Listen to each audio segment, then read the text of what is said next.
अब नाज़रीन, एक स्टेटमेंट नुसरत जावेद साहब का आया, सीनियर जर्नलिस्ट हैं। उन्होंने बताया, और जो उन्होंने बताया मैं चाहता हूं कि पहले मैं वो आपको एज इट इज बताऊं, फिर आज मैं आपको वो असल कहानी सुना दूंगा कि एक्चुअली हुआ क्या था, जनरल बाजवा ने कौन सा खेल खेला था और वो क्यों खेला था। इमरान खान को अमरीकियों ने नहीं हटाया था, ये कह रहे हैं नुसरत जावेद। जनरल बाजवा को एक्सटेंशन चाहिए थी, उसने देखा इमरान खान काबू में नहीं आ रहा, उसका दिल तो फैज़ हमीद पर आया हुआ है, उसने अपोजिशन को डराया और खान को हटा दिया। ये नुसरत जावेद साहब ने कहा। बात गलत नहीं है, लेकिन ये मुकम्मल नहीं है, क्योंकि अब ये बात शुरू हो गई है। मैंने बड़े अरसे से ये सारी चीजें अपने दिल में रखी हुई थी, मैं खोल के आज आपके सामने रख देता हूं कि हुआ क्या था। हुआ यह था कि जनरल बाजवा का दिल नहीं भर रहा था एक्सटेंशन से। जब इनको 2019 में एक्सटेंशन मिली और सारी पॉलिटिकल पार्टीज ने इनको एक्सटेंशन दी, तो जनरल बाजवा ये क्लेम करते थे कि मैं इमरान खान का आर्मी चीफ नहीं हूं, मैं सारी पॉलिटिकल पार्टीज का मुत्तफिका आर्मी चीफ हूं, पाकिस्तान का आर्मी चीफ हूं। इसीलिए वो पार्लियामेंट के जरिए से सारा करवाया गया था और लाहौर में और दीगर जगहों पे जश्न भी मनाया गया कि जनरल बाजवा को एक्सटेंशन मिल गई। अब जनरल बाजवा को एक एक्सटेंशन और चाहिए थी और वो एक एक्सटेंशन के लिए पर तोल रहे थे। 2021 में उन्होंने चेक करना शुरू किया कि 2022 में क्या इमरान खान मुझे एक और एक्सटेंशन देगा।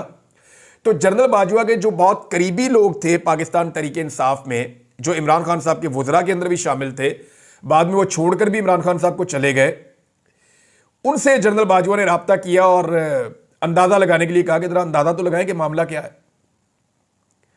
तो जब इमरान खान साहब के साथ ऑफ द रिकॉर्ड लोगों ने बात की, तो इमरान खान साहब ने कहा यार मैं पहले एक्सटेंशन देकर पछता रहा हूं, मैंने अपना असूल तोड़ा है, तो मैं दोबारा एक्सटेंशन देना है, अभी बड़ा वक्त पड़ा है, देखेंगे।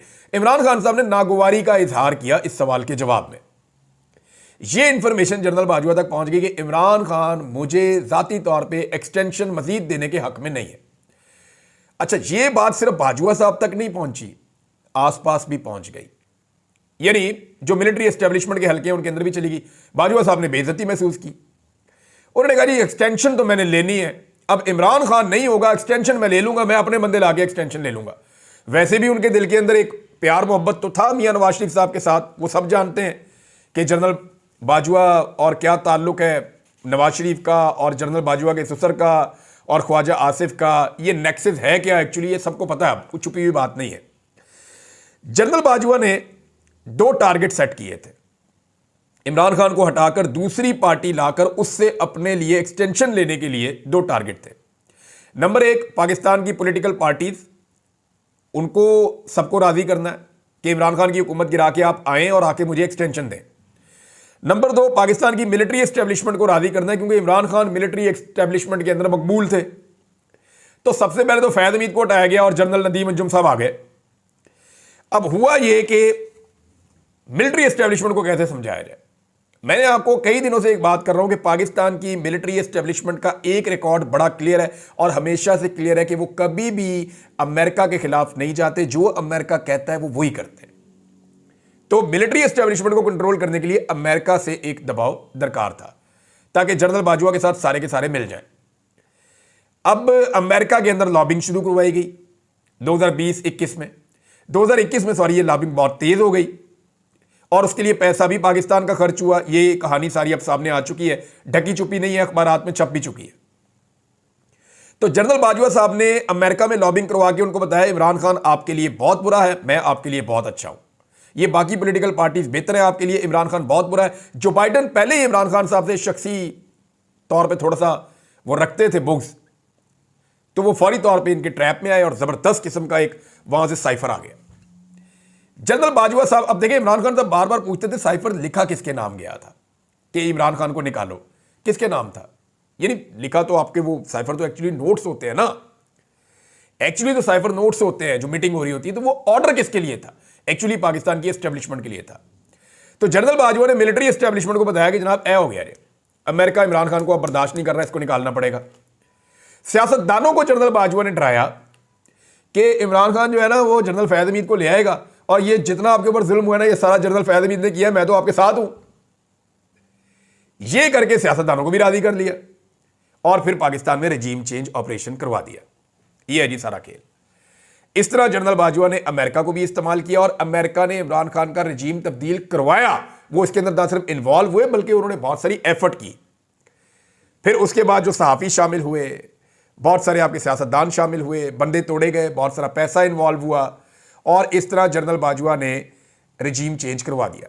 अब दो सवाल पैदा होते हैं कि उसके बाद जनरल बाजवा को एक्सटेंशन क्यों नहीं मिली, और फिर इमरान खान साहब ने जनरल बाजवा को क्यों कहा कि आप एक्सटेंशन लेनी है। एक्चुअली इमरान खान को पता चल गया कि ये एक्सटेंशन के लिए कर रहे हैं, तो उन्होंने कहा यार एक्सटेंशन लेनी मेरे को लल्ला है, ये ना करो जनरल बाजवा साहब, मुल्क की इकोनॉमी तबाह हो जाएगी जो अब तक तबाह है।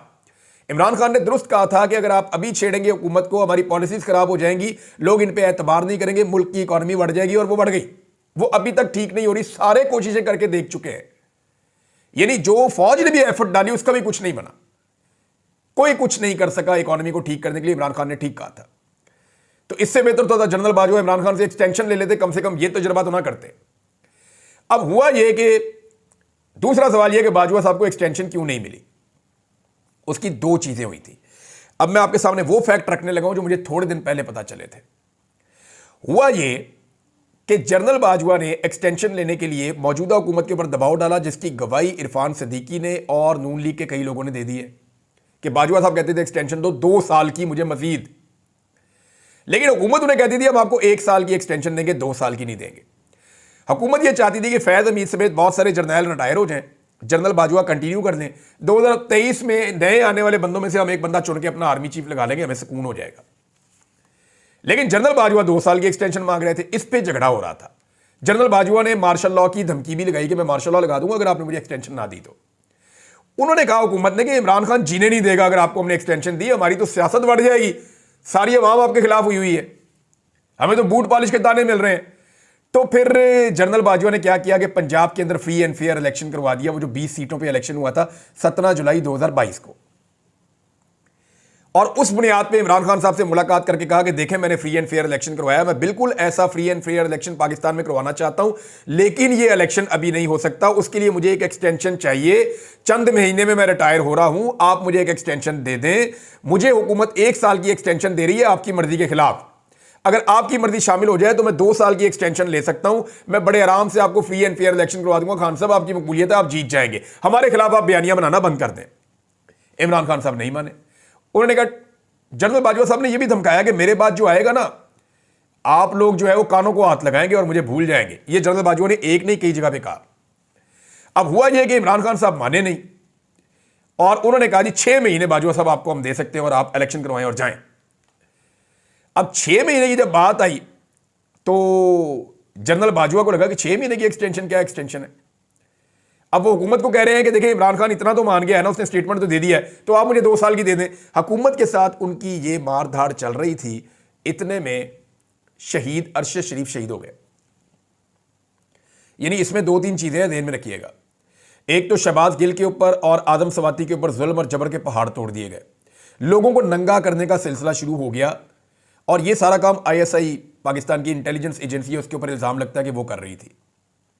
और लगातार जब ये चीजें हो रही थी तो इससे नफरत और ज्यादा बढ़ती गई जनरल बाजवा के खिलाफ। अरशद शरीफ की शहादत का डायरेक्ट इल्जाम जनरल बाजवा पे आया, और मैं आज भी समझता हूं कि जनरल बाजवा ही वजह है अरशद शरीफ की शहादत की। लेकिन मुझे यानी ये फूड फॉर थॉट है, मुझे एक बंदे ने कहा और मुझे लगा कि इस बात को ऐसे देखना भी चाहिए कि क्या अरशद शरीफ की शहादत और इमरान खान को गोलियां ना लगती तो 100% जनरल बाजवा एक्सटेंशन ले जाता। ये 2 ऐसे वाकयात हैं जिसने जनरल बाजवा को बुरी तरह हिलाकर रख दिया कि अगर इमरान खान को गोलियां ना लगती और अरशद शरीफ शहीद ना होते तो जनरल बाजवा की एक्सटेंशन के इम्कानात थे, लेकिन अरशद शरीफ की शहादत और इमरान खान को गोलियां लगने के बाद वो खत्म हो गए अक्टूबर में, और उसके बाद नवंबर में नए आर्मी चीफ आ गए। ये है जनाब अब तक की सारी कहानी कि ये असल वो बात थी जो पूरा गेम हुआ और किस तरीके से हुआ।